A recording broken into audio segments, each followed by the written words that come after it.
इससे पहले हमारा देश 15 अगस्त 1947 से पहले हमारा देश अंग्रेजों का गुलाम था।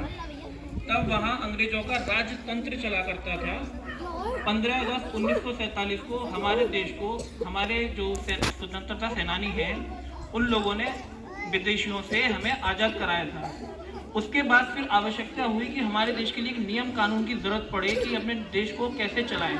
जैसे पुलिस व्यवस्था बने, बच्चों के लिए टीचर्स की भर्ती की जाए, सेना की भर्ती की जाए, तो बहुत सारे नियमों की ज़रूरत पड़ी। इसलिए कुछ जैसे डॉक्टर भीमराव अंबेडकर, महात्मा गांधी, उनके साथ बहुत सारे स्वतंत्रता सेनानियों थे। उन्होंने एक मीटिंग की, उसमें एक डिसीजन निकाला कि एक देश के लिए कॉन्स्टिट्यूशन होना चाहिए, एक संविधान होना चाहिए। तो हमारे देश के लिए एक संविधान बनाया गया जो 26 जनवरी 1950 को लागू किया गया।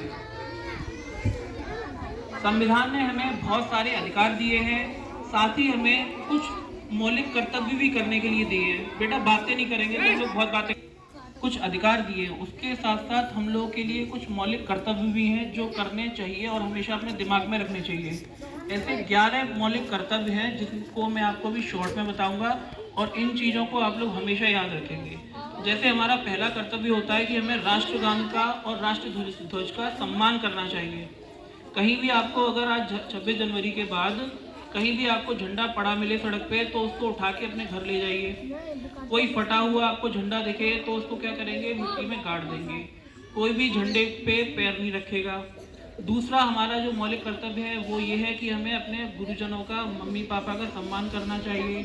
कोई पर्यावरण के लिए, हमें पर्यावरण संरक्षण के लिए कार्य करना चाहिए। हमें डेली स्कूल आना चाहिए और हमें सार्वजनिक संपत्ति को नुकसान नहीं पहुंचाना चाहिए। जैसे आसपास मंदिर होते हैं, पुराने किले होते हैं, उनकी हमें नुकसान नहीं पहुंचाना चाहिए। हमें अपनी भारत की संप्रभुता और अखंडता पर गर्व होना चाहिए। स्वतंत्रता सेनानियों का सम्मान करना चाहिए और हमें मन लगा के पढ़ाई करनी चाहिए। ऐसे ही कुछ और